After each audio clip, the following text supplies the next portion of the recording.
Com alegria nós vamos passar a palavra para o doutor Moacir, agradecendo pela adesão dele ao nosso programa, a 72ª Semana Espírita de Franca, Semana do Livro Espírita, dizendo que ele falou sábado lá no Pestalozzi, ontem no Centro Espírita lá da Dona Nina, hoje aqui, amanhã ele fala em Bebedouro, quarta-feira ele fala em Barreiros, quinta-feira ele fala em Igarapava.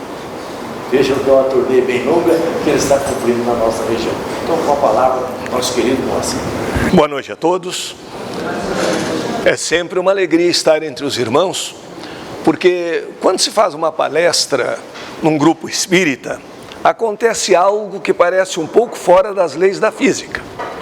Porque pelas leis da física, fazer uma palestra é um dispêndio de energia. Consequentemente, se despendemos energia, ao final da palestra, devemos estar mais cansados do que no início, pois acontece o contrário.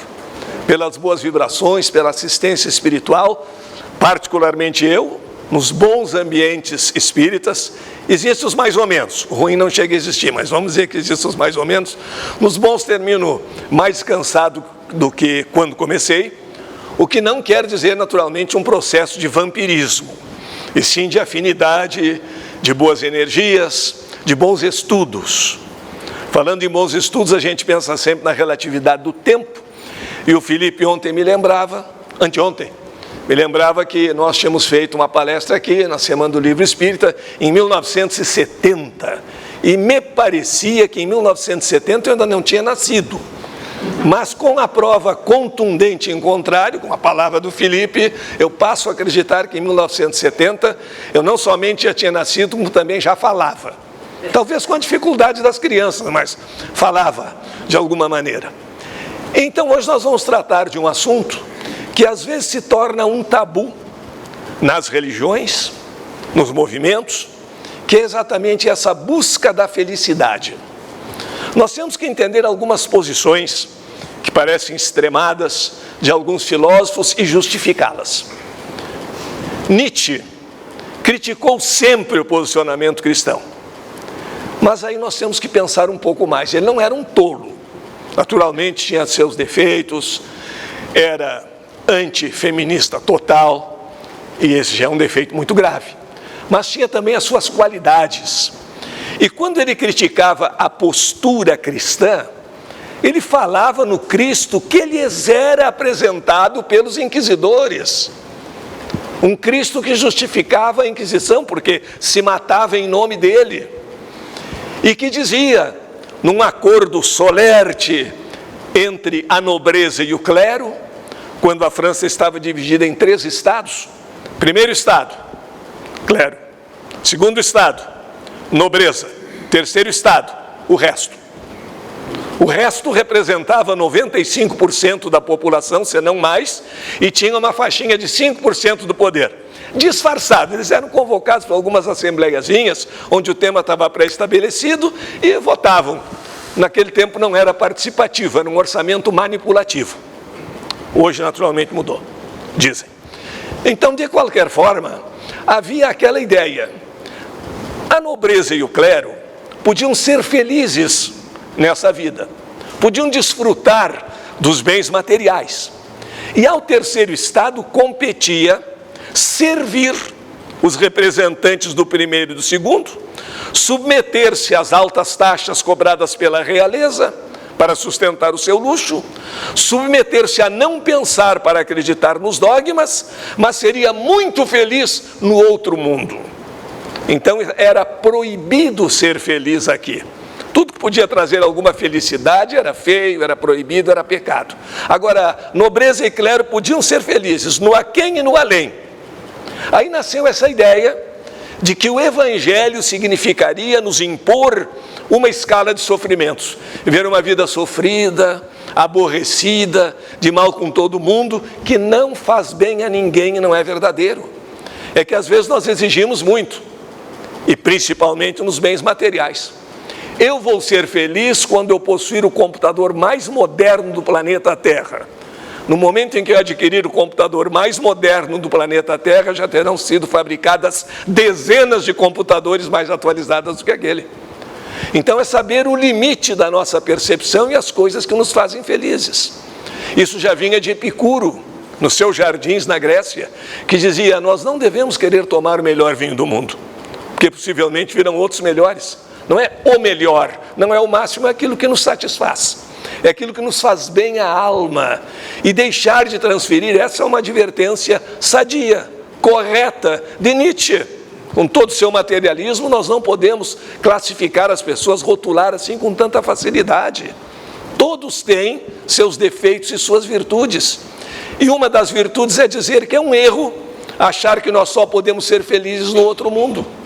Postergar eternamente essa felicidade. Porque se vivermos tristes e acabrunhados, nós entristeceremos também aquelas pessoas que nos amam e que estão perto de nós. O que quer dizer evangelho? Evangelho quer dizer a boa nova, a boa notícia. Quando alguém recebe uma boa notícia, vai chorar no canto e se isola dos outros? Não. Fica contente, ri, assume um ar de felicidade, chama os amigos para festejar, pois essa é a boa nova. Essa boa nova que mostrou que nós estamos aqui de passagem, mas que essa passagem não tem que ser necessariamente sofrida. Que possuir bens materiais não é pecado, o pecado é ser escravo dos seus bens. É não saber ser o senhor das suas posses. Há exemplos disso na própria literatura infantil, nas histórias em quadrinho. Todos nós devemos conhecer, quem tem mais de 15 anos conhece. O tio Patinhas, o pato mais rico do mundo, que vive pobremente. Ele mergulha no dinheiro, mas não gasta. Ele tem, mas ele é escravo daquilo que tem. E quando sabe, e é só essa a sua preocupação, que o seu rival, o McMoney, tem um tostão a mais, um centavo a mais do que ele tem que produzir alguma coisa para ter mais do que o outro, e não desfruta da própria riqueza. Este é um problema sério. Não existe nenhum mal nos nossos teres, desde que nós saibamos usá-los convenientemente. Se não existir o grande industrial, não haverá uma fábrica dando empregos. E a inveja, a raiva dele não conduz a absolutamente nada. É o que faz circular a riqueza. Então nós podemos ser felizes mesmo neste mundo. Ah não, mas a felicidade pertence a Deus, a felicidade é só lá adiante. Isso significa colocar a felicidade como porto de chegada. Se colocarmos a felicidade como porto de chegada, nunca vamos atingi-la, porque quando chegarmos a esse porto, acreditaremos que existe um outro melhor. E estaremos sofrendo, estaremos fazendo uma viagem angustiada e angustiante, porque a felicidade está lá adiante, nunca está aqui. A verdade é que a felicidade, para as pessoas pessimistas, ela existe, mas ela nunca está onde eles a colocam, porque a colocam sempre no inacessível, sempre em algumas possibilidades muito raras, ao invés de vivermos a alegria do nosso dia a dia, abraçar um filho, abraçar um amigo, saber que os espíritos se comunicam conosco, isso nos torna felizes, sem querer dizer que a vida é um mar de rosas, não, mas é exatamente por isso que nós devemos ter inteligência para criar os momentos felizes. Os de dificuldade vão surgir ao natural. E se nós vivermos momentos felizes, não quer chamar feliz, chama alegre, chama contente. Se nós vivermos momentos contentes, nós teremos gravado na nossa memória que isso existe. E quando surgir uma dificuldade, nós diremos, bom, eu no momento estou triste. E todos nós temos o direito de nos entristecer. Essa história também, não, espírita não se entristece nunca, espírita não sente uma perda, sente, até de um bichinho de estimação, sentimos. Agora, nós temos o direito de ficarmos tristes com certos acontecimentos. Agora, fazer da tristeza um ideal, fazer da tristeza a presença permanente na nossa vida, isso é perder grandes oportunidades de aprendizagem. Houve o tempo, exatamente por esse domínio da nobreza e do clero, em que aqui era o vale de lágrimas, aqui era o lugar para ser infeliz. Quanto mais sofre, melhor na outra vida. E aquelas pessoas que dizem, eu daria tudo para ter a alegria que o fulano tem, mas daria tudo o quê? Ah, todo o seu sofrimento? todo seu amargor, é uma péssima moeda de troca.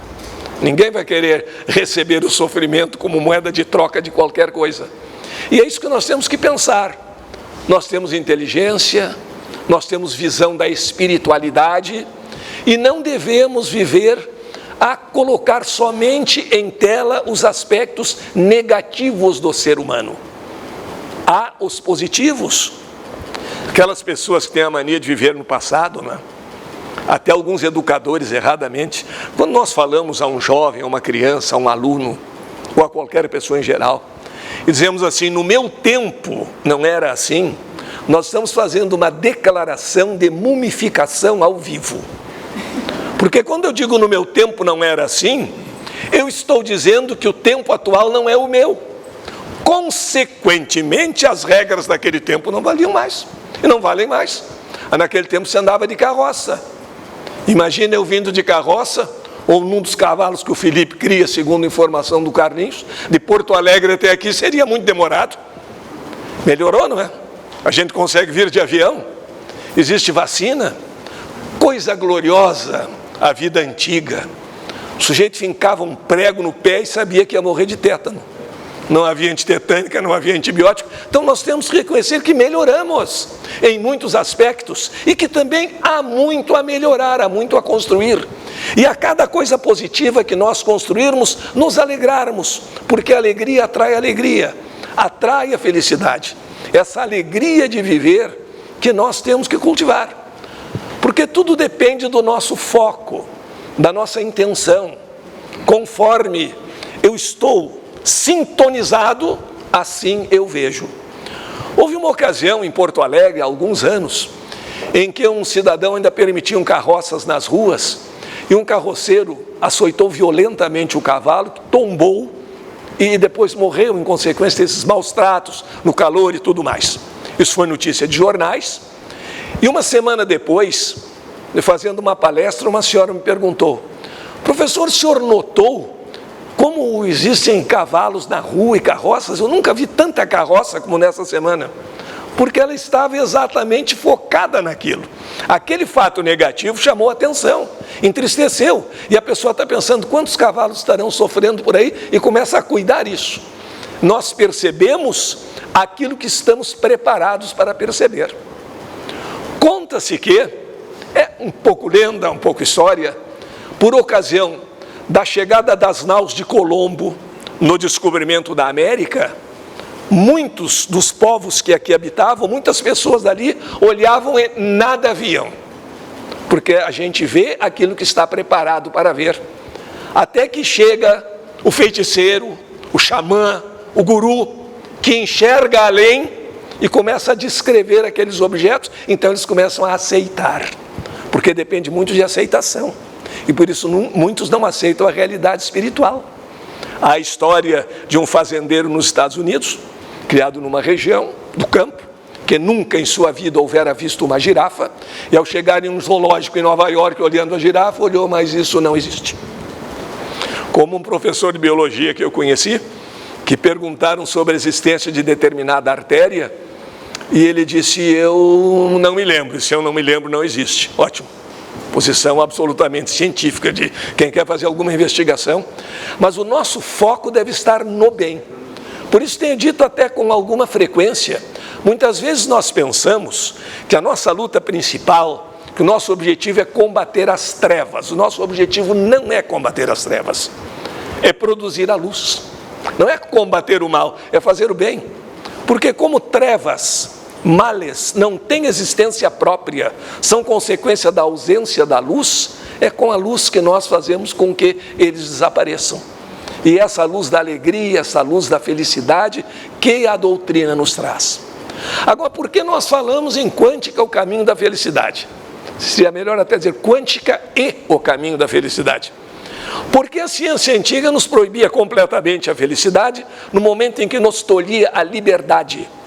Pela ciência antiga não havia livre-arbítrio. E se não há livre-arbítrio, se não temos liberdade, aí nós não podemos ser felizes. A liberdade é condição necessária para que alguém se sinta feliz. Não é suficiente. São necessários outros elementos, mas é no mínimo uma condição necessária. O que quer dizer que faríamos numa análise de lógica matemática, que se a liberdade é condição necessária para ser feliz, dado que alguém é feliz, essa pessoa é livre. Terá outras condições, outros acréscimos, mas terá que possuir a liberdade.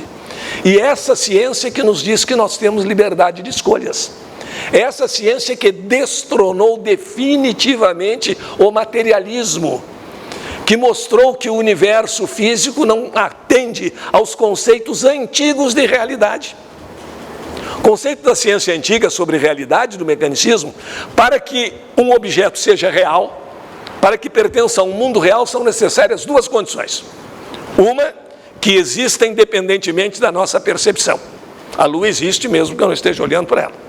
Segunda condição, que só possa ser influenciado por outro, pelo recebimento de uma mensagem ou pelo toque do outro. Pois o mundo físico não segue nas micropartículas nenhuma dessas leis. Existem objetos que só existem a partir do momento em que são observados. Sem observação não existem. Lá no mundo subatômico. E existem as partículas gêmeas, e ocorre quando uma sofre uma transformação, no mesmo instante a outra sofre transformação, sem que haja tempo para nenhuma mensagem, mesmo na velocidade da luz, ir de uma até a outra. É um exemplo muito simples. Vamos imaginar dois carros numa mesma estrada, se afastando um do outro, a 30 km por hora cada um. Então eu iria aqui para a minha direita, a 30 km por hora, outro para a minha esquerda, a 30 km por hora. Concordamos que em uma hora eles se afastam 60 km, 30 mais 30, um do outro. Daí se dizer em física a velocidade relativa, a velocidade de afastamento é 60 km por hora. Muito bem, aí um desses carros manda uma mensagem para o outro. Só que essa mensagem só pode viajar no máximo a 30 km por hora. Alcança o outro? Não. Você vai a 30 km por hora atrás de outro que está a 30 km por hora, vai manter o espaçamento, vai manter a distância.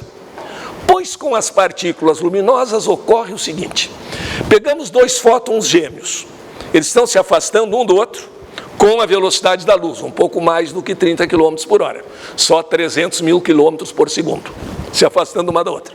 Aí uma delas sofre uma alteração, por exemplo, as duas estão vibrando num plano horizontal e se afastando, e eu mudo o plano de vibração da primeira. No mesmo instante a outra muda o plano de vibração.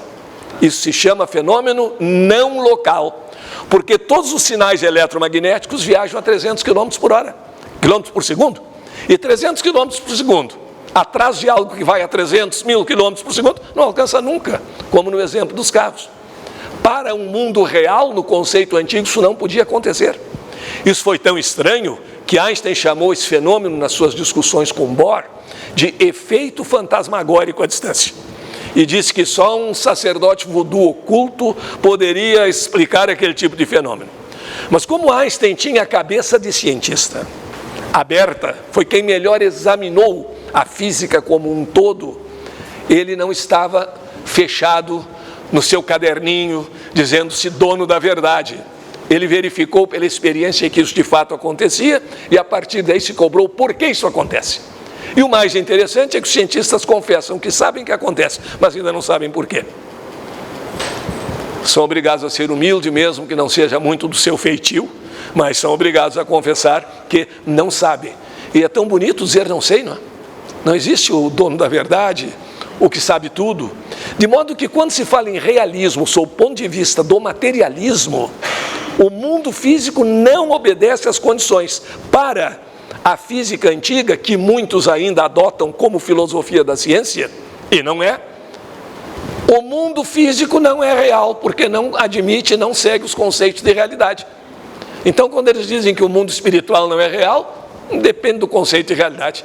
Para quem não acredita nas partículas gêmeas, para quem não acredita nos fenômenos não locais, para quem não acredita que a objetividade é relativa, tudo bem, não é real. Para quem conhece um pouco mais, é real. Então houve essa abertura da ciência para a espiritualidade. E quando abre para a espiritualidade, abre para a nossa felicidade real. Porque a nossa felicidade consiste em saber que nós temos algo a fazer aqui. Que todo o nosso esforço, que tudo o que vivemos em uma existência não está destinado a terminar em definitivo, não está destinado ao nada. Até porque nós sabemos, pela ciência, que energia é indestrutível. Então, toda essa energia com que nós pensamos, com que nós vibramos, toda a emoção e sentimento que nós colocamos em nossa vida não pode, por uma lei natural, se transformar em nada. E não seria justo premiar alguém, depois de uma vida útil à humanidade e a si mesmo, com um céu eterno, sem ter o que fazer, ouvindo o anjinho cantar, porque seria muito chato. Nós somos destinados ao progresso e não à repetição da mesmice, muito pior ainda, porque é cruel condenar a um inferno eterno, de onde nunca mais o espírito sai. Seria um fracasso do Criador. Criar algo de si, o espírito humano, para a evolução e perdê-lo para sempre. Recuperação impossível lá no inferno, que não combina com o Evangelho. Quando Jesus diz que há mais alegria por um pecador que se arrepende, que entra no caminho do bem, do que por 99 justos que entram no caminho do céu, não combina com o inferno eterno. Então, as religiões antigas eram muito pessimistas. Nos ensinavam a sofrer, a pagar pecados que nós não sabíamos de quem. Isso impedia. O religioso se tornava triste. As pessoas tristes, ensimesmadas, que não se comunicam com os outros, elas não trazem uma vibração positiva, não trazem uma boa aura, a aura da fé raciocinada, a aura da continuidade do espírito.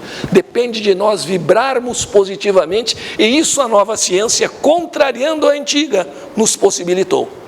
Para fazermos uma comparação dentro dessa terminologia, nós temos uma expressão que as pessoas adoram usar sem saber muito bem o que é. Fulano deu um salto quântico. Tá bom. Teve um aumento de salário, salto quântico. Não.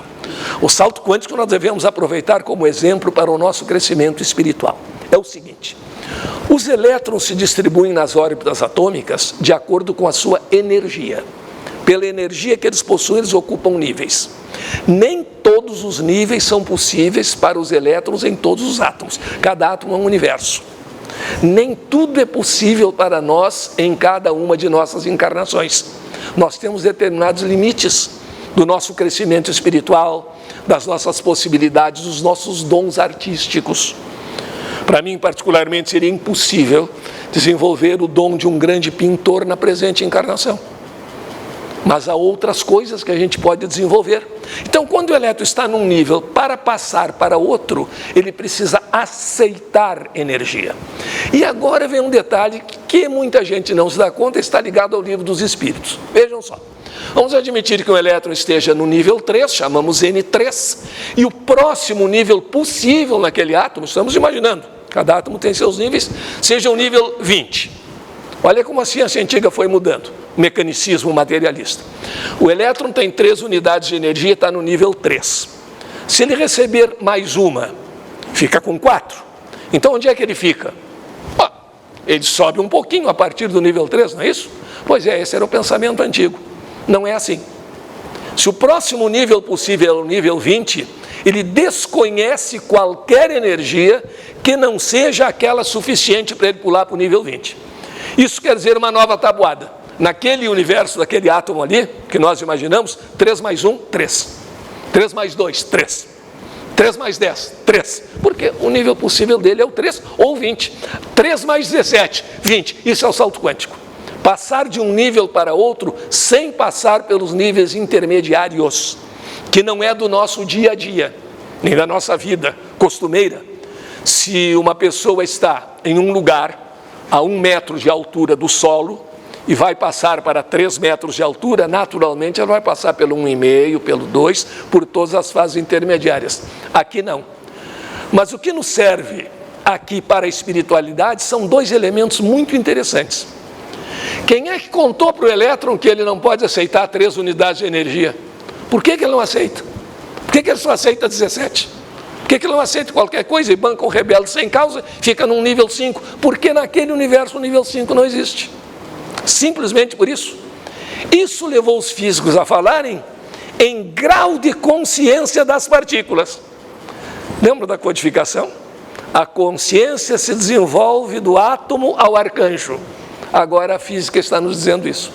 Há algum tempo a gente dizia isso, que besteira, átomo com consciência. Pois é, no seu nível. Comparado com um átomo, nós somos uma galáxia de consciência, mas há um certo nível, que vai dizer que naquele átomo é 17 ou nada, e vai possibilitar que ele rejeite. Se o próximo nível, como é em outros átomos, fosse o 5, ele aceitaria 2, não aceitaria 1, e assim sucessivamente. Isso é salto quântico. E aí, ao estudar o salto quântico, nós falamos em grau de consciência das partículas e verificamos também que para mudarmos de nível, nós precisamos nos energizar positivamente. Para subir no nível da percepção espiritual, nós precisamos desenvolver a nossa sensibilidade, nos tornarmos mais sensíveis às boas vibrações. E aí nós podemos subir com mais facilidade. Agora, se nós vivemos no ruído de informações negativas, fica muito difícil. Nós poderíamos ter um violino tocando aqui num canto da sala e de repente entra a bateria da escola de samba. Ninguém mais ouve o violino existe, mas não é percebido, porque houve um ruído maior. Assim com os nossos pensamentos, nós permitimos que o ruído do catastrofismo, do pânico, muitas vezes semeado por uma imprensa irresponsável, tome conta dos nossos pensamentos. Nós gostamos de assistir e acompanhar crimes terríveis que só nos geram 2 pensamentos negativos: raiva do assassino e pena da vítima. Então são sentimentos de amargor e de ódio que não nos fazem nenhum bem.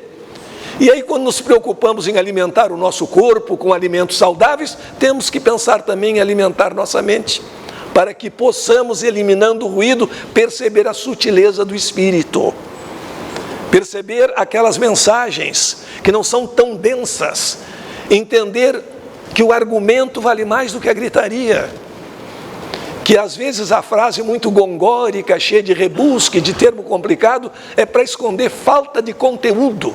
Não estou falando em sentença do Supremo Tribunal, mas não sei por que me veio isso na cabeça, só para dizer que não estou falando.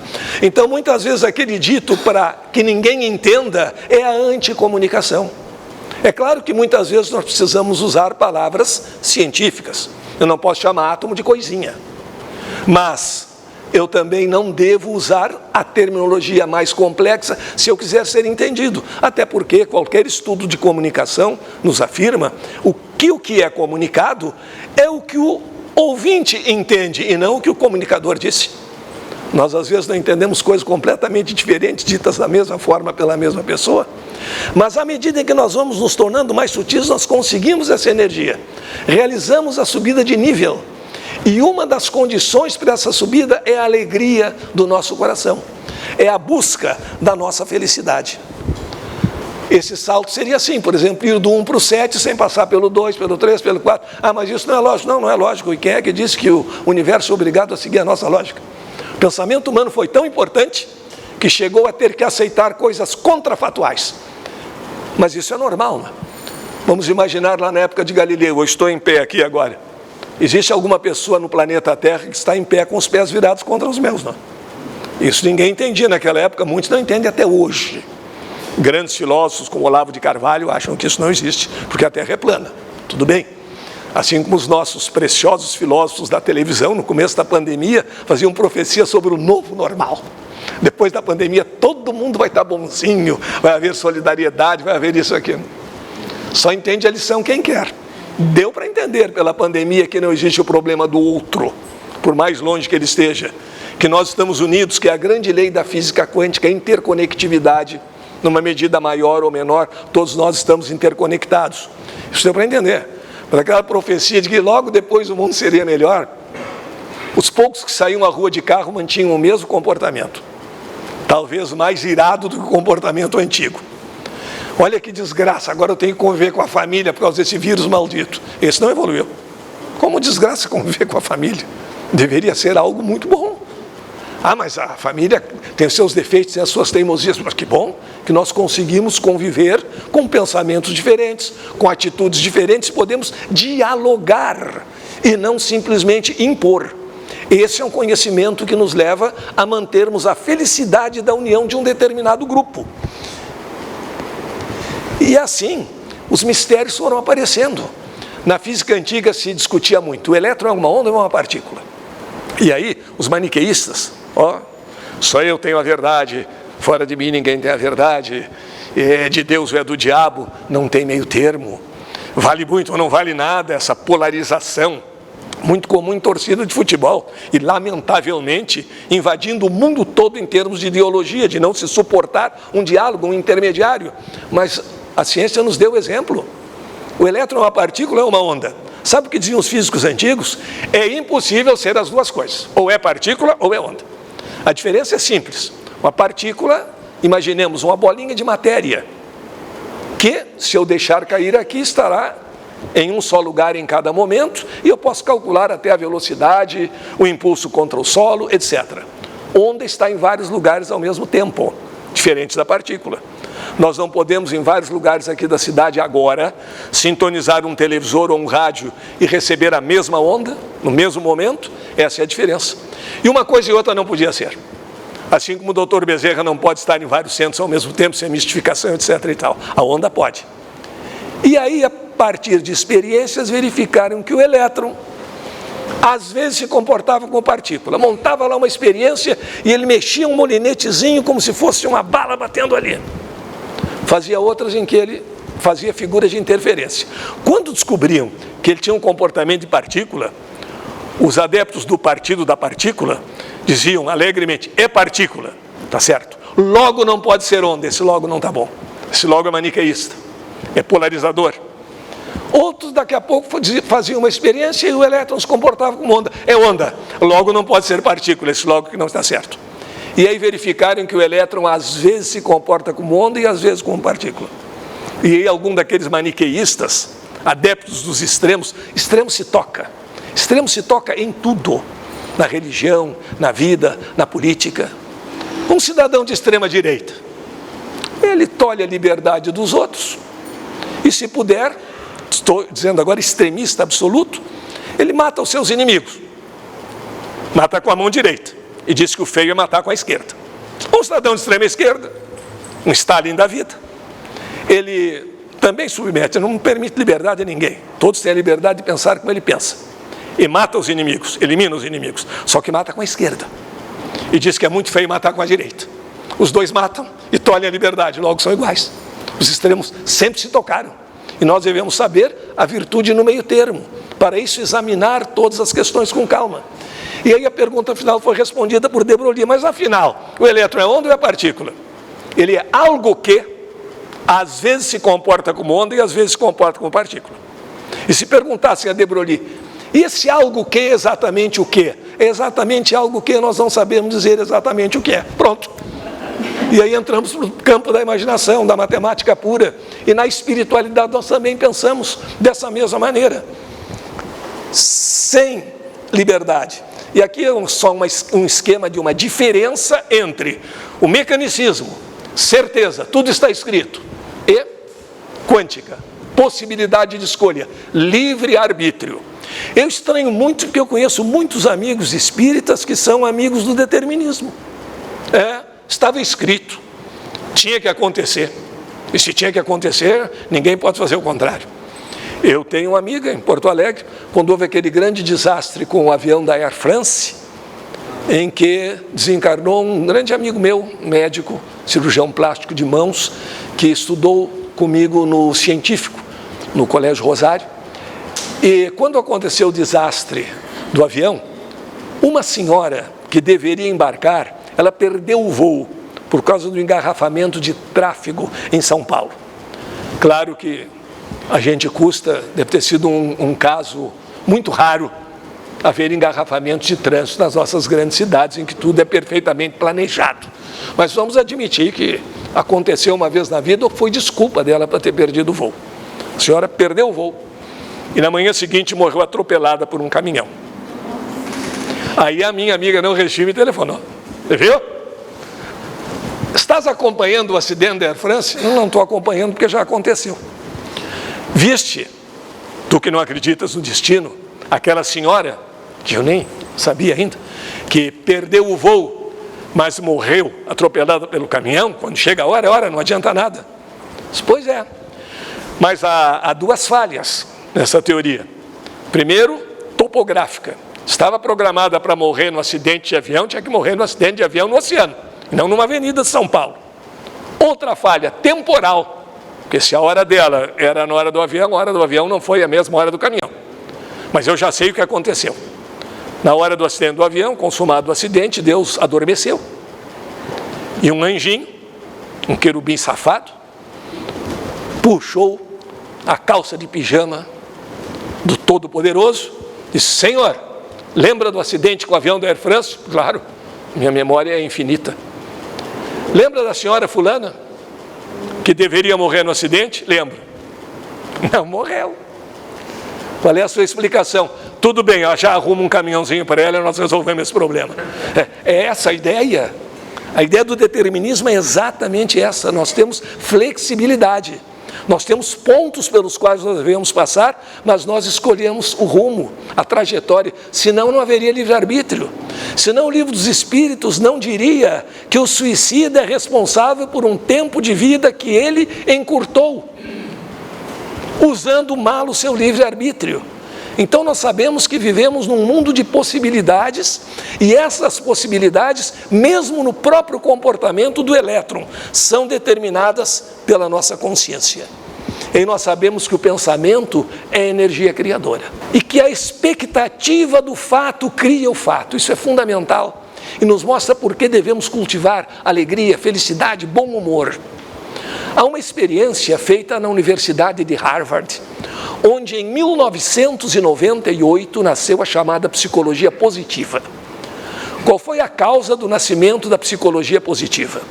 Os pesquisadores verificaram que em cada 18 cases de psicologia, cada 18 estudos mais profundos de psicologia, 17 eram sobre anomalias, doenças, desastres. Um era sobre as coisas boas, os acontecimentos positivos. E aí se deram conta também, verificando a curva de rendimento de uma escola, existe uma média de rendimento. Existem alguns que ficam abaixo da média. A psicologia se preocupava só com os que ficam abaixo da média, o que é muito justo, para levá-los até a curva normal. O que é preciso fazer para que eles tenham um rendimento médio. Mas esqueciam de examinar os que ficam acima da curva. Qual é o segredo daquele ali que está tão bem e aprende com tanta facilidade? Não pensavam nisso, eram pessimistas. Achavam possivelmente que a felicidade era do outro mundo, então tratavam só de doenças. A esposa do Amit Goswami esteve comigo numa conferência de um físico nuclear da universidade, que depois de se aposentar, adotou o budismo, e hoje é o Lama Padmasambhava, tem um centro perto da cidade de Porto Alegre. Ela conversando conosco, a esposa do Amit, ela contou, ela tinha o seu curso de psicologia, parece que psiquiatria também, e depois se dedicou aos estudos da yoga, espiritualidade, etc. Que uma ocasião um aluno, fazendo a sua especialização em psiquiatria, perguntou sobre um problema ao seu orientador, que ele faria parte da sua tese, e o orientador receitou-lhe vários livros. Ele foi para a biblioteca e estudou todos aqueles livros. Mas quando voltou para o orientador, ele disse: doutor, eu achei tudo sobre doença, mas nada sobre saúde. Exatamente o que a psicologia fazia antes, procurar também, porque se nós elevarmos aqueles que estão abaixo da curva até a curva, ótimo, mas nós estamos criando somente mediano, que se aproxima muito do medíocre. E por que não estudar aqueles pontos acima para ver alguns que podem se elevar até lá? Se nós acreditarmos que isso é possível, nós estamos começando a criar a possibilidade. Então a experiência que eu ia contar foi feita da seguinte maneira: os pesquisadores selecionaram em uma turma 3 estudantes. Era uma turma que estava na high school, no equivalente ao nosso ensino médio, último ano antes de entrar para a faculdade, antes de enfrentar o vestibular, que sempre tem problemas, não conseguem fazer um vestibular direito. E o aluno tem que responder direito, é uma injustiça. De qualquer forma, estavam nesse grau. E aí os pesquisadores selecionaram 3 alunos. Digamos, João, Maria e Pedro. Bom, frase machista, botou 2 homens e uma mulher. Bom, então Maria, Antônia e Pedroca. Talvez satisfaça todo mundo. Mas vamos ficar com João, Maria e Pedro. Pronto. E informaram a todos os professores que iam trabalhar com aqueles alunos que João, Maria e Pedro haviam sido testados em testes de QI, de inteligência emocional, capacidade de aprendizagem, eram absolutamente acima do nível médio. pontos muito acima da curva, mas havia um compromisso. Os professores queriam trabalhar com essa turma, de onde foram selecionados 3 alunos, não poderiam contar aos 3 alunos que eles tinham grandes qualidades e havia muita esperança neles. E os 3 alunos também não sabiam de nada a respeito, porque os testes foram feitos com toda a turma. Terminado o ano, como era de esperar, João, Pedro e Maria muito acima do nível médio. Bom, mas já estavam, qual é a novidade? A novidade é que foram feitos verdadeiramente testes com toda a turma. E João, Pedro e Maria foram escolhidos naqueles que têm um desenvolvimento exatamente mediano ou um pouco abaixo do mediano. E a expectativa do fato criou o fato. Aquele pensamento positivo em torno deles, aquela atenção mesmo até inconsciente. O João começou a falar ali, fazer uma pergunta meio boba. Aí dá aquela vontade de acabar com aquela pergunta do João. Não, mas João é meio gênio, para aí, não é bem isso que ele quer dizer. Vai dando um jeitinho, até inconscientemente. E mais essa expectativa, a aura que se cria. E isso nos leva a pensar no seguinte: qual é a nossa expectativa em relação ao nosso semelhante? Estamos encontrando alguém que necessariamente, no dizer freudiano, vai querer de alguma forma se aproveitar de nós? Alguém que vai querer tirar vantagem de nós? Ou estamos encontrando uma pessoa com boas qualidades, quem sabe alguns defeitos, um ser humano normal e, portanto, transformável. Um ser humano que, se não está muito no lado bem, pode ser trazido. Nem sempre teremos sucesso. Mas isso de a expectativa do fato criar o fato mostra, de fato, a energia do bom pensamento. E porque os bons pensamentos atraem e criam coisas negativas. A expectativa dos professores criou um desempenho genial em 3 alunos medianos, aproximadamente medíocres. E tiveram esse desempenho por quê? Pela expectativa. Nós, quando somos professores, qual é a expectativa que temos em relação aos nossos alunos? Tem alguns que são, de fato, insuportáveis. Hoje, com a pedagogia moderna do deixar fazer o que bem entende, o professor é culpado de tudo. Se o aluno botar fogo na classe, eu tenho que me penitenciar, porque, de certa forma, eu sou o culpado dele ter posto fogo na classe. O professor virou culpado sempre, o que é outra atitude absolutamente equivocada. Mas, de qualquer forma, a expectativa boa é a expectativa boa. Com que expectativa eu entro para dar uma aula? Ou eu vou dar uma palestra? Coisa chata, quero ver quantos minutos faltam para poder terminar isso aqui. E aí vou me queixar do salário e explicar por que eu vou fazer a minha greve. Em geral, não é para pedir melhor material para a escola, é para pedir mais salário, o que é muito justo. Mas há outras coisas também que deveriam acompanhar. Isso eu transmito, mesmo sem querer. Um professor pode não conseguir transmitir todo o conteúdo que ele desejaria, mas o amor ou a raiva com que ele está dando aula, isso ele transmite, necessariamente. E esse tipo de expectativa cria o quê? Uma ação conjugada na mesma frequência vibratória, porque o pensamento é, de fato, uma energia criadora. Pensar é criar. Num outro nível, pensamento bom, corpo bom. Provérbio de Salomão: a felicidade faz bem, o amargor tritura os ossos, encurta os ossos. O amargor cria mal para o corpo e para a alma. E é por isso que a felicidade está a nosso alcance, desde que nós saibamos vivenciá-la em todo momento. Ah, mas se a humanidade fosse feliz, não haveria guerra. Há guerra. Mas também há momentos de grandeza do ser humano. O ser humano não é só uma negatividade. E o pensamento é uma forma de criar. Pensar no bem, pensar nas coisas positivas, pensar na espiritualidade, fazer a prece, cujo alcance está definitivamente comprovado, é jogar energias boas. E como a energia não se cria nem se destrói, essa energia fará algum efeito. Às vezes nós não oramos por causa do nosso sentimento de onipotência, não é?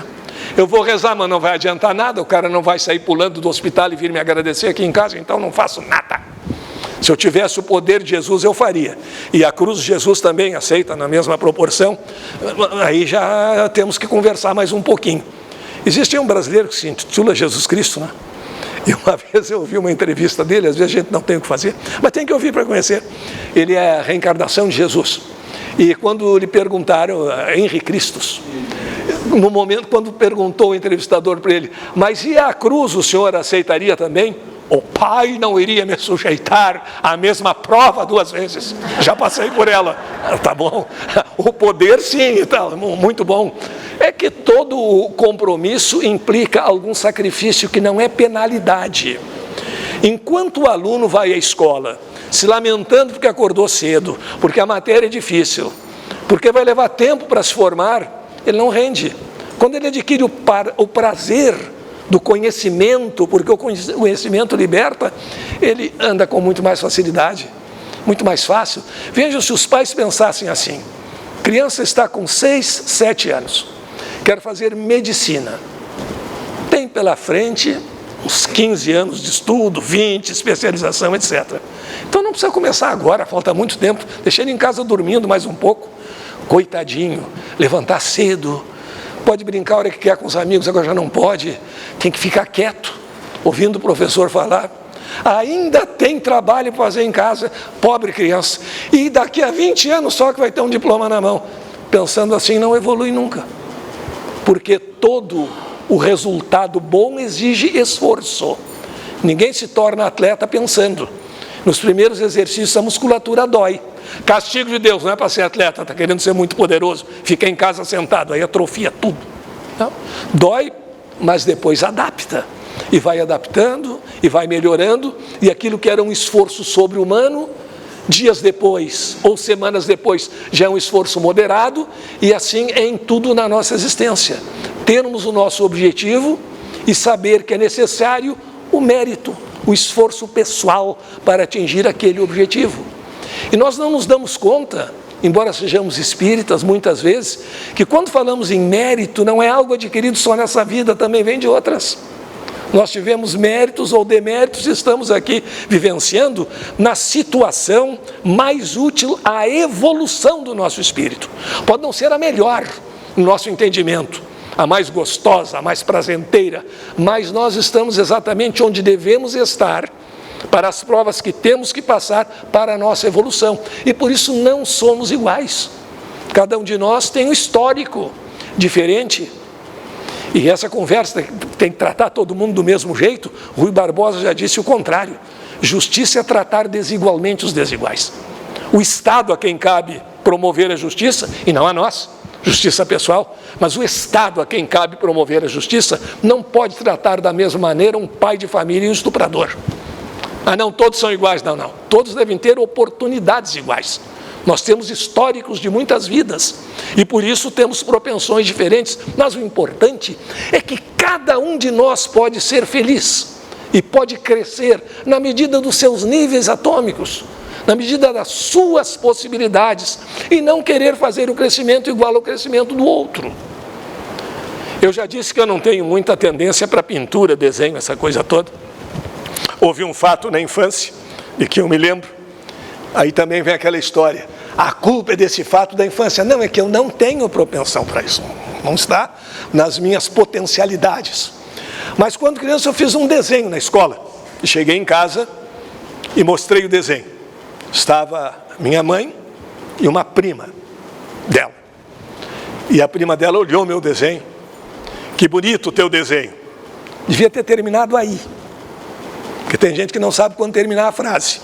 E serve aquela lição de Sócrates para o discípulo que falava muito. Você calado me parecia um sábio. Podia ter parado aí, como diz o Pequeno Príncipe, não é? As crianças têm que ter paciência para aguentar os adultos. Ela olhou o desenho, que desenho bonito. Olha, está lindo mesmo esse teu aviãozinho. Eu olhei para ela e disse, mas não é um aviãozinho, é uma vaca. Exagerou no chifre e parecia um aviãozinho. Agora, isso é um fato assim interessante, só mostra que eu não tenho tendência. Agora, não, seria um grande pintor se não tivesse ouvido isso lá na minha infância. Conversa fiada. Essa história de mimimi, que tudo é infância, o culpado de tudo é o pai, não. Os pais, como diz Khalil Gibran, os pais, eles são o arco, a flecha, eles jogam e a flecha faz o seu destino. Não é possível culpar de tudo os pais, embora naturalmente a influência do lar seja fundamental, e nós nascemos no lar que é compatível com o nosso estágio evolutivo. Mas aí vem o detalhe, se eu quisesse agora fazer um curso de pintura, para depois Não precisa ser pintura mediúnica, que também não tenho habilidade para isso. Isso seria a minha mesmo. Assumir a responsabilidade do quadro mal feito. Eu faria a minha escolinha de pintura. Será que eu poderia produzir um quadro para vender assim numa quermesse, numa ação entre amigos por R$50? Poderia. Então eu sei que eu posso melhorar naquilo que eu quiser em relação a mim mesmo. Mas eu quero, depois de um mês de escola de pintura, estar no nível de Salvador Dalí. Não, eu sou daqui, não dali. Ele é diferente, ele está mais avançado. E é esse o erro que nós cometemos quando queremos pautar a nossa evolução em função dos outros. Quem nunca jogou futebol, pega uma bola e não faz 3 embaixadas. Mas se treinar pode fazer 3 embaixadas. Quem sabe até 5. Mas vai ter a habilidade de um Ronaldinho Gaúcho, de um Messi? Não. Vai saber se rolar tão bem quanto o Neymar? Não. Se o Chacrinha fosse vivo, o trono do rola-rola era dele, sem concorrência. De qualquer forma, essa nossa evolução é assim, nós devemos evoluir em relação a nós mesmos e nos alegrarmos a partir do nosso pensamento, construindo uma boa realidade. É transformar uma parede com muitos defeitos em uma parede com uma boa massa. Mas dá para ver que há uma marquinha de tijolo por ali, não há? Há uma marquinha de tijolo. Mas é o que se pode fazer a partir daquela parede. Está melhor? Está. É a parede mais lisa do mundo? Não. Mas está melhor em relação àquilo que era. Como nós podemos e devemos melhorar em relação a nós mesmos. E para isso, mudar de atitudes.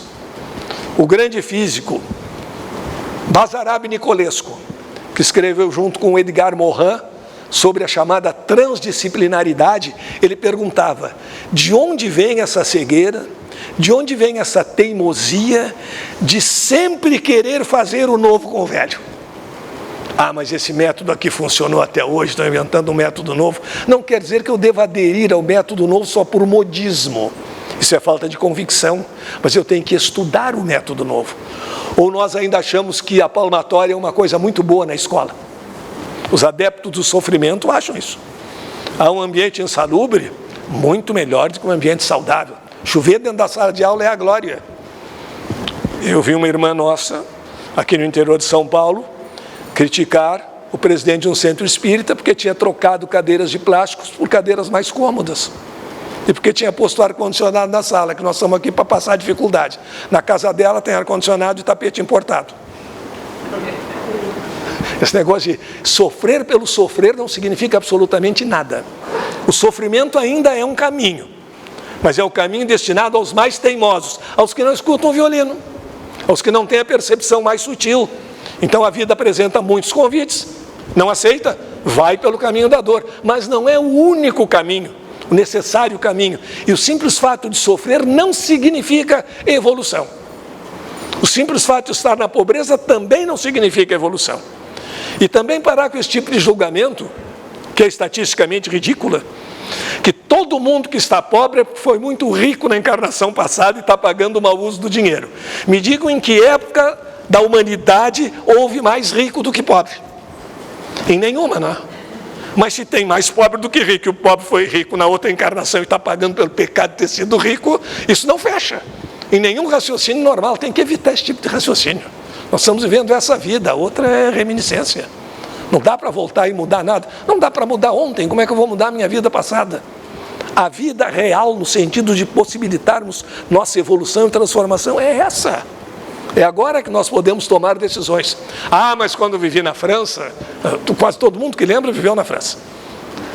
Alguns escritores mostram personagens que viveram pobremente na França e por isso foram recompensados só por ser pobre lá no plano espiritual. E outros são somente nobres. Aqui no Brasil eu conheço meia dúzia de Dom Pedro I. A não ser que se prove que o Dom Pedro I tinha plurilocação, não dá para entender. São coisas que, se fossem fundamentais para a nossa evolução, nós recordaríamos. Não recordamos porque não é fundamental. Mas temos as nossas inclinações, as nossas manias, os nossos tiques, as nossas virtudes. Isso é o reflexo daquilo que nós construímos, utilizando o nosso livre-arbítrio. E Einstein diz também algo muito interessante nesse sentido. Não é possível esperar a solução de um problema a partir do mesmo nível de consciência que o criou. Eu não vou solucionar o problema das raposas comendo galinhas no galinheiro, nomeando a raposa chefe do galinheiro. Não. A partir do mesmo nível de consciência que criou o problema não se resolve. Não se resolve o banditismo dando poder ao bandido, não se resolve a corrupção dando poder a corrupto. Só se resolve o problema mudando o nível de entendimento e de consciência.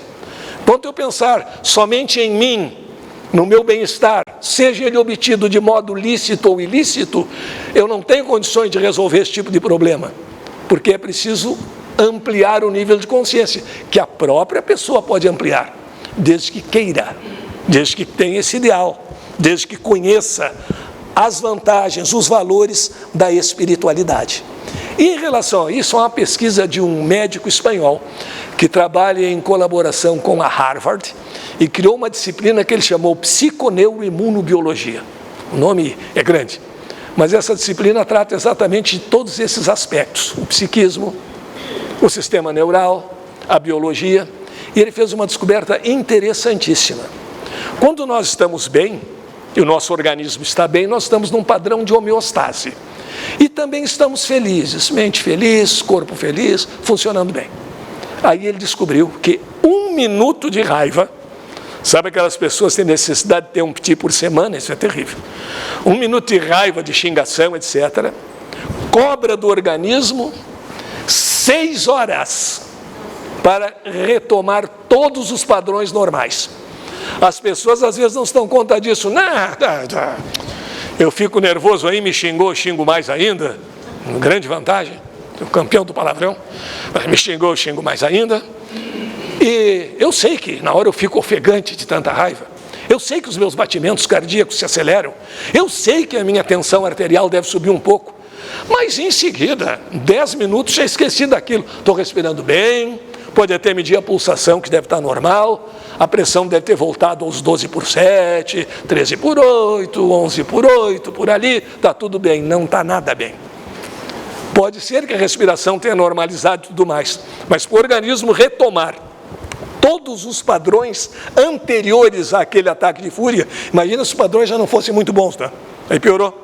Para retomar os padrões anteriores, 6 horas. E sabem qual é o último sistema a se recuperar dessa perda de energia, do acesso de raiva? Exatamente o sistema imunológico.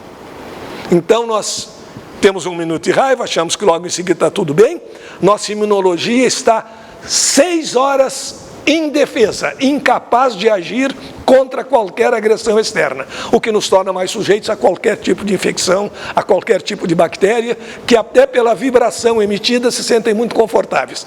Gostam da vibração de raiva, como alguns gostam da música sertaneja. Ouviu, tá lá, faceiro da vida. É por aí. 1 minuto de raiva, 6 horas, aí temos que pensar. Será que eu estou com toda essa energia para agora ficar xingando alguém 2 ou 3 minutos e depois ter 18 horas gastando de energia só para me recompor? Será que eu estou com toda essa bagagem energética fantástica? Ou eu vou simplesmente botar energia fora? Vou gastar à toa. Aí quando precisar para alguma coisa útil eu não tenho. Aí a explicação do fiasco. Agora precisei de energia, não tenho. Porque não sei. Uma coisa aconteceu. É explicar isso toda a vida. Se tiver um piti por semana, vai passar a vida explicando. Então nós temos que ir controlando essas emoções. O ideal é que a gente nem sinta raiva, mas a gente às vezes sente.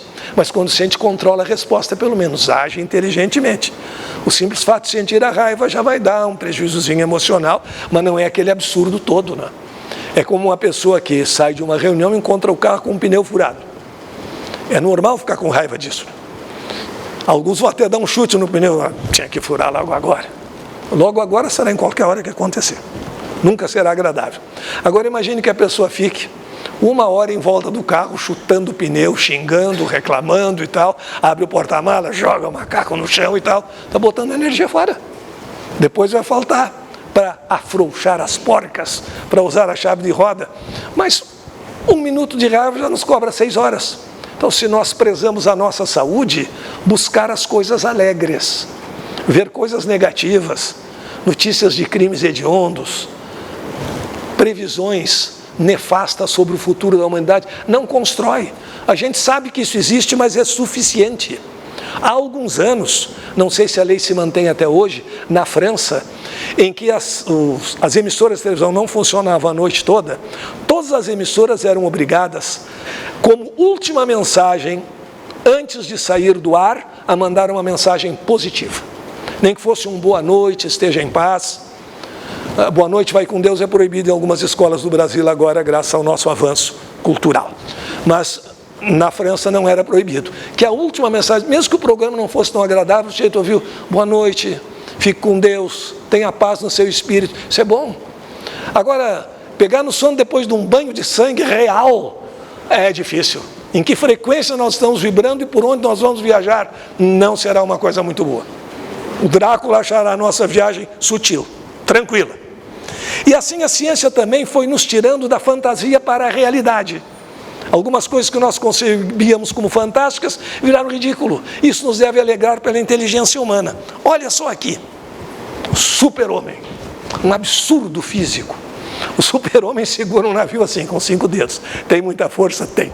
Mas a pressão que esses 5 dedos de aço exerceriam para suportar todo o peso do navio, faria com que o navio fosse furado pelos dedos, ia o braço, ia o ombro, ia ele inteiro, por uma questão de pressão. Aí se ensina a física no 2º grau, só para ensinar a fórmula para o aluno decorar naquela chatice, e não mostra, por exemplo, por que seria impossível alguém, por mais força que tivesse, além de tentar explicar a propulsão dele, que é outro absurdo. Hoje, em vez disso, nós temos o quê?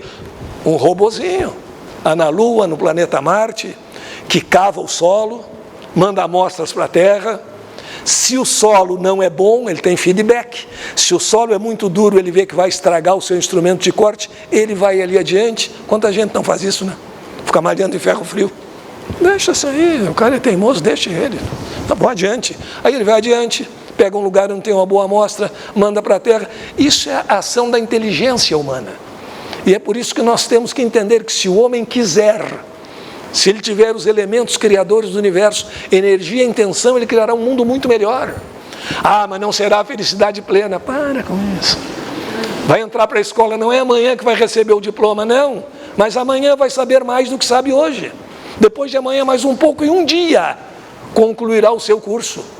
E se for um estudante normal, alguém que gosta do conhecimento, saberá que o fim do curso não significa o fim da aprendizagem. Terminei meu curso, vou jogar todas essas porcarias, esses livros fora que me deu tanto trabalho. Não. Aprender sempre. Qual é a lei? A evolução é uma lei e não um pedido.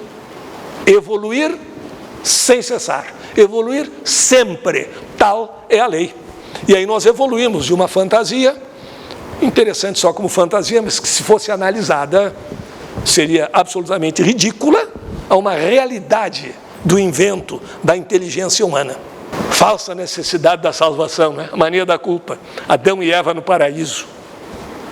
Aquilo é uma lenda. Mas já que é uma lenda, vamos criar uma lenda mais interessante a respeito disso, para resgatar a imagem da mulher. Conta essa lenda que o Senhor, após ter criado o mundo, separado a água da terra, etc. e tal, os mares, a parte do continente, a parte firme, resolveu criar o homem. Não sei se pelo conceito das religiões antigas ele não se arrependeu, porque ia perder um monte para o diabo, mas de qualquer maneira a lenda era essa. Aí fez ali uma figura de barro, soprou-lhe nas narinas uma alma imortal. E ali estava criado Adão. Soltou Adão pelo paraíso e Adão não tinha o que fazer. Como Deus não tinha muita experiência com o ser humano, era o primeiro que ele havia criado, ele notou que Adão andava olhando de um modo estranho para umas macacas lá numas árvores e tal, e chegou à conclusão brilhante: não é bom que o homem fique só. Vamos dar-lhe uma companheira. Colocou Adão em sono profundo. Primeira anestesia por hipnose. Tirou uma costela, não sei como, da costela, oh, meu Deus, da costela, fez Eva e apresentou para Adão como sua companheira. Se fosse lá no Rio Grande do Sul, no interior, onde eles puxam muito por aquele L, nos CTGs, o Centro de Tradição Gaúcha, ele teria dito para Adão: que tal? Gostaste? Adão possivelmente diria que sim. Aí soltou o casal pelo paraíso. Podiam fazer tudo, menos comer do fruto da árvore proibida. Interessante, a árvore do bem e do mal. E aí dizem que a serpente tentou Eva, Eva convenceu Adão, a mulher é assim. E por causa disso Adão pecou e foi expulso do paraíso por causa da mulher. Olha, agora vamos ver bem essa situação. Vista sob um outro ângulo. Eva deve ter perguntado a Adão: a gente pode fazer tudo aqui, por que não pode comer do fruto daquela árvore? Porque o Senhor proibiu e deu. Não. Isso é o que em filosofia se chama argumento de autoridade. Fulano disse, então acabou. Não, não. Aristóteles sempre disse que nós devemos colocar os argumentos sob o crivo da razão. Então, por que proibiu? Porque ele é o Senhor e deu, chegou. Aí eu acho que Eva, que é muito esperta, porque o homem é mais acomodado, a mulher não. Vamos dar uma rede aí, ele estende entre duas palmeiras, tem alguém servindo água de coco e está feliz. Mulher não. Como é que está o novo emprego lá? Tá bom? Bom o quê? O que quer dizer esse bom? Alguma promoção? Está melhorando? Está progredindo? Está crescendo? Não, mas está muito bem assim. Time que está ganhando não se mexe. Deixa como está para ver como é que fica. Outras perguntam, não vai sair livro esse ano? Cada um faz um tipo de pergunta assim que alguém tem que responder. Né? Então Eva inventou a história da serpente, porque sabia que os homens em geral não ouvem muito bem o que as mulheres dizem. Eles, depois de um jogo de futebol, no barzinho, 12ª cerveja, o amigo filósofo de plantão diz qualquer besteira e aquilo é profundo. Ele é capaz de chegar em casa guardando todas aquelas frases. O que a mulher diz, ele vai deixar para examinar depois. Depois a gente pensa nisso aí, deixa para lá. Então Eva inventou, como a serpente era tida como muito inteligente. Olha, a serpente me falou que se a gente comesse daquele fruto, a gente ia ficar conhecendo o bem e o mal. Assim como o Senhor. Aí, como o argumento era da serpente, Adão saiu da sua acomodação e comeu do fruto. Ah, mas aí Deus castigou. Deus fez só um joguinho de cena. Porque vejam bem, a criatura é filha do Criador. E um criador, para ser criador, tem que ser inventivo. Não pode ser acomodado, tem que buscar o novo. E conhecer o bem e o mal era uma maravilha. Aliás, foi com isso que nasceu a ética, graças a Eva. Não me contento com esse argumento de autoridade, vamos provar. Ah, mas eles foram expulsos do paraíso, foram? Ainda bem. É coisa mais enjoada do que aquilo. Não tem o que fazer, não tem evolução, não tem nada. Ah, mas aí houve dificuldades e houve o invento humano. As distâncias eram muito grandes, inventa a roda, cria a carroça, o automóvel, o avião a jato, o satélite artificial, o foguete interplanetário. Graças à dificuldade, porque quem usa a inteligência, em vez de chorar diante do muro, porque o muro é muito alto e precisa estar no outro lado, primeiro tem que se perguntar se precisa mesmo estar no outro lado. Segundo, se eu não posso pular diretamente, eu posso usar algum instrumento que me ajude? E aí vem a criatividade humana, graças a Eva. E eu não sei porquê naquela época, quando isso aí era muito divulgado, e surgiu o movimento feminista, que é outro movimento radical como machista. Ninguém é inimigo de ninguém, ninguém tem que mandar em ninguém. Temos que nos entender. Mas eu não sei como naquela época não reclamaram do fato, porque vejam bem, criação do homem, sopro de uma alma imortal pelas narinas, ótimo. Criação da mulher, não fala em alma. Aí surgiu uma dúvida muito séria para a igreja. A mulher terá ou não terá alma? Foi só alguns séculos depois de Jesus num concílio, e não foi votação humana, não foi votação unânime, houve até quem pedisse vistas no processo, que, para amarrar mais um pouquinho, foi ali, não por unanimidade, que o concílio de Trento concluiu que a mulher tinha alma. Só aí. Então, as mulheres aqui presentes fiquem tranquilas. O concílio concluiu que vocês têm alma. O problema é de quem nasceu antes daquilo lá e não conhece a reencarnação. Então não se sabe se naquele período o que teria acontecido, mas lá em diante tem alma. Outra reclamação que podiam ter feito. Qual foi a finalidade da mulher? Servir de companheira para o homem. A função secundária. Não está bem. O lugar da mulher é onde a mulher quer, não pode ser assim. Mas não protestaram. E o que é pior ainda, costela não é carne de primeira. E feito ali de uma costela, etc. e tal. Quer dizer, um conjunto de tolices de onde derivou esse sentimento de culpa jogado à mulher e a opressão contra a mulher, que sempre foi a culpada. Estou aqui sofrendo por causa da Eva, tua irmã, tua mãe, da tua raça feminina. Não. nós podemos ver de outra maneira. Graças a Eva nós libertamos. E comer o fruto da árvore do bem e do mal, pois disseram que era maçã, não sei porquê, nem tem macieira naquela região, mas, na região lá do Éden, mas o fruto da árvore do bem e do mal foi o primeiro grande avanço. Foi simbolicamente o despertar da consciência. E ali, interpretando bem, foi a mulher que provocou esse despertar da consciência. O espírito curioso, o espírito feminino. Todos nós fomos e seremos um dia e outro.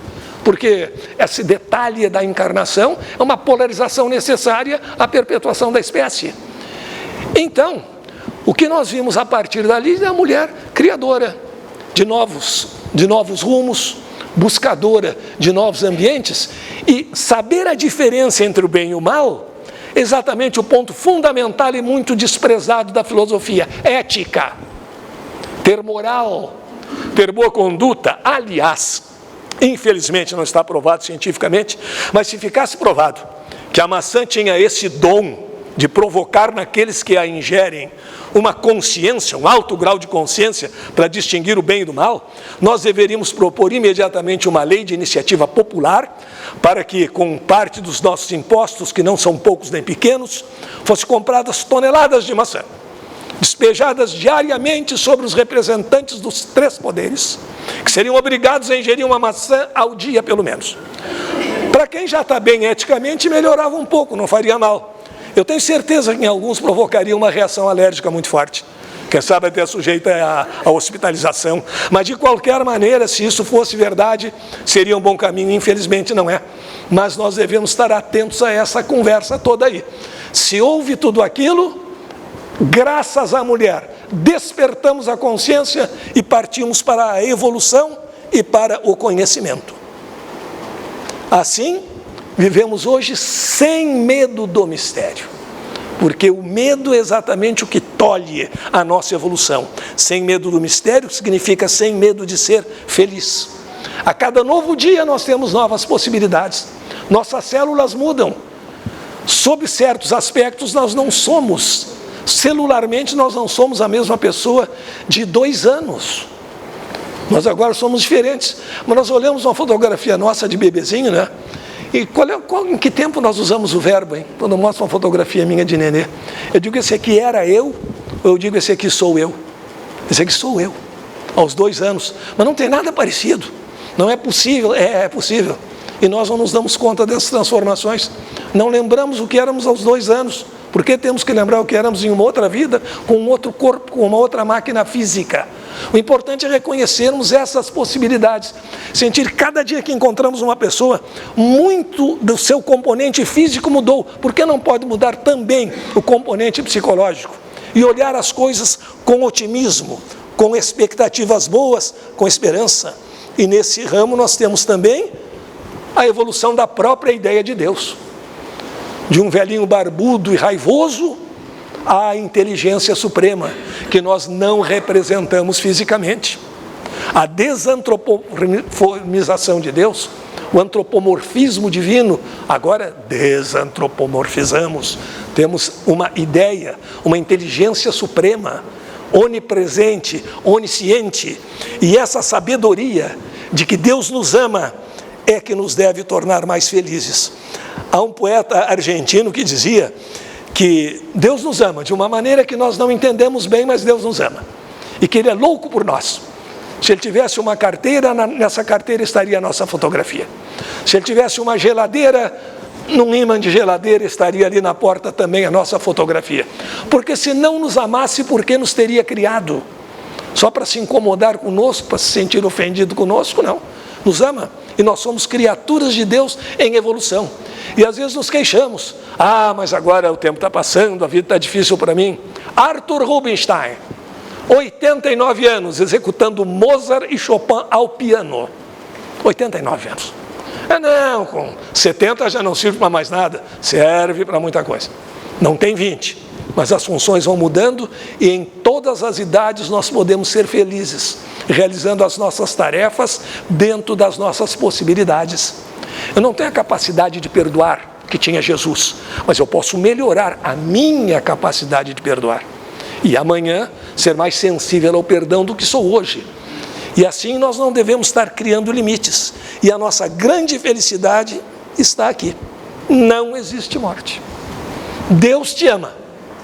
E o amai-vos e instruí-vos. Porque a procura da verdade, se bem feita, se pelo caminho correto, nos leva até essa verdade, que vamos compreendendo pouco a pouco e que um dia vai nos libertar. Como nos libertam os livros da Semana Espírita, como nos libertam a alegria de todos esses encontros, porque neste momento nós estamos bem, nós estamos em paz, nós estamos felizes. E é mentira dizer que nós não podemos estar felizes. É uma mentira aceita só por aqueles que acham que ser feliz é ter todo o poder do mundo, é poder mandar nos outros, é poder ter todos os bens possíveis. Não, as coisas simples nos trazem a felicidade. E essa felicidade nos aproxima, nos faz sintonizar com a espiritualidade superior e assim nos leva ao caminho correto, no amai-vos e instruí-vos, e sabendo que fora da caridade não há salvação. Obrigado.